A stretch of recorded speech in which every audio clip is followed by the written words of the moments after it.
ده فيديو جديد من سلسلة من الإحلال للمفتاح، والنهاردة هنتكلم عن بند المباني. وأول حاجة هندسة في بند المباني وهي قد المباني هندسة. والقد ده هندسة وظيفته إن أنا بعرف فين الحوائط اللي نص طوبة والحوائط الطوبة الكاملة. تاني حاجة بعرفها من القد هندسة بحدد أماكن الأبواب.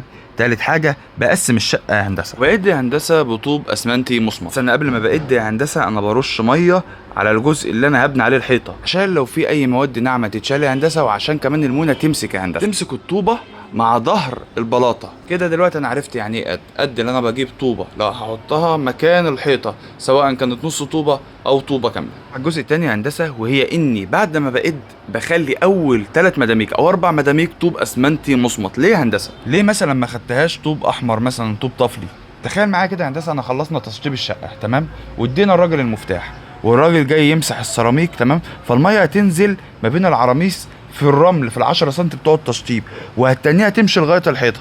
فهتلاقي مثلا لو الطوب ده طوب طفلي احمر هتلاقي فيه نشأ عند منسوب التشطيب. فانا علشان اتلاشى الموضوع ده اعمل المنظر اللي حضرتك شايفه ده يا هندسه، وهي اني ببدا ب3 ل4 مداميك طوب مصمت. بس قبل مرحله القد هندسه انا بشد خطوط افقيه على الجنب الثابت من الاعمده علشان احدد الافقيه بتاعتي وامشي الحيطه كلها على استقامه واحده. طب انا لو عاوز اظبط بقى الرأسيه فانا بشد خيوطي هندسه، وساعتها بيبقى اسمها السواعي. طب ليه يا هندسه انت بعد ما عملت ال5 ولا ال4 مداميك طوب اسمنتي قمت عامل مثلا 4 مداميك طوب طفلي، وبعد كده حزمتهم او حطيت عليهم مدمكين طوب اسمنتي، وكررت العمليه ديت لغايه لما وصلت يا هندسه للسقف فوق؟ انت يا هندسه لو من بعد ال4 مداميك او ال3 مداميك الطوب الاسمنتي ده اشتغلت كله طفلي، فانت خليت الكثافه بتاعه الحيطه كلها واحده. بمعنى ايه؟ يعني لو حصل لا قدر الله هبوط او تريح، الشرخ هيتنيه ماشي في الحيطه كلها،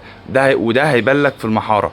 طب انا علشان اتلاشى الموضوع ده فبحط الطوب، بحط مدمكين او مدماك طوب اسمنتي، علشان لو في شرخ حصل مثلا تريح او اي حاجه الطوبه ديت توقفه، لان الطوب الاسمنتي اصلا بيستحمل رطوبه وبيستحمل احمال احسن من الطوب الطفلي. في مبدأ عندنا يا هندسة وهو ان لو حصل عندك شرخ حط تسليح عمودي عليه علشان الشرخ ده ما يحصلش. هو ايه الشرخ؟ الشرخ يا هندسة هتلاقي ان ما بين الخرسانات والمباني بيبقى فيه شرخ طولي واخد من اول الحيطة لغاية اخرها. طيب ده بسبب ايه؟ بسبب اختلاف معدل التمدد الحراري ما بين المباني والطوب. فبالتالي انا بعمل اللي انت شايفه هنا ده تزريع كنات، او التسليح بتاعي بيبقى عمودي، اللي انا بزرع كنات كل 40 او 50 سنتي علشان اتلاشى الشرخ ده. ولما بنيجي نزرع الكنات ديت يا هندسه بيبقى كنتين في الحيطه الطوبه الكامله، وكنه واحده بس في الحيطه النص طوبه. نخش على حاجه مهمه يا هندسه، واللي احنا لازم نعرف اماكن الطوب الاسمنتي. امتى استخدم الطوب الاسمنتي؟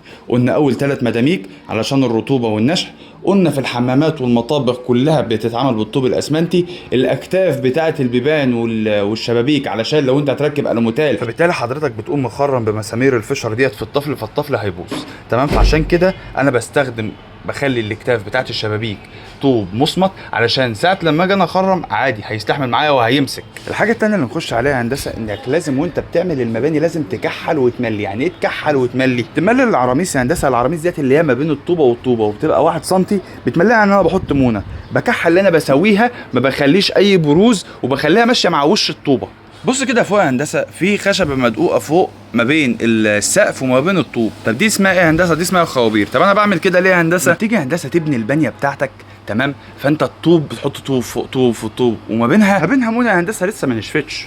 فبالتالي وانت بتحط انت ما انتش واخد بالك ان الطوب بينزل 1 مللي في 1 مللي في 1 مللي.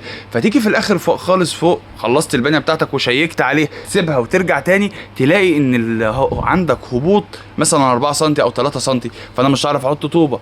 فانا بعد ما بخلص مباشره اللي انا خلصت البنيه بتاعتي بقوم دايق خوابير علشان يا هندسه اجيب اخر الهبوط ده يا هندسه، وتبقى الحيطه بتاعتي لازقه في الارض ما تتحركش. خلي بالنا كمان يا هندسه ان ما يكونش فيه عرموس فوق عرموس يا هندسه، لان عرموس فوق عرموس ده انت بتضعف الحيطه. ما ينفعش يا هندسه يكون في عرموس فوق عرموس. معنى ان في عرموس فوق عرموس يعني في 4 طوبات فوق بعض محطوط بنفس الابعاد، فده غلط. فانا لو جيت زقتهم ايه اللي هيمنعهم؟ اللي هم يقعوا. وما تشغلش دماغك وتقول لي سلحهم. انا هسلحها ديت هي ماسكه في ايه؟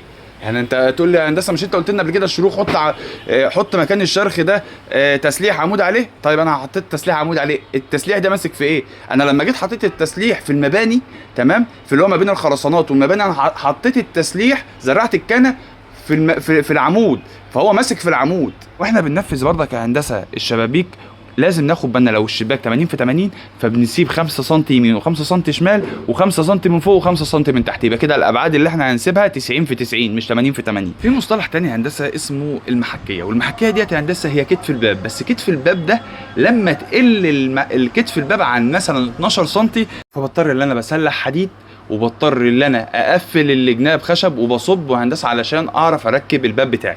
اي تسليح في الدنيا هندسه فرش وغطا، فتسليحي في المحكيه بزرع كل 30 سم وبحط عليهم سيخ طولي زي ما انت شايف كده. لو دي اول مره تشوفني فانا المهندس احمد هلال، واقول لك على كل حاجه تخص التشطيبات والانشاءات.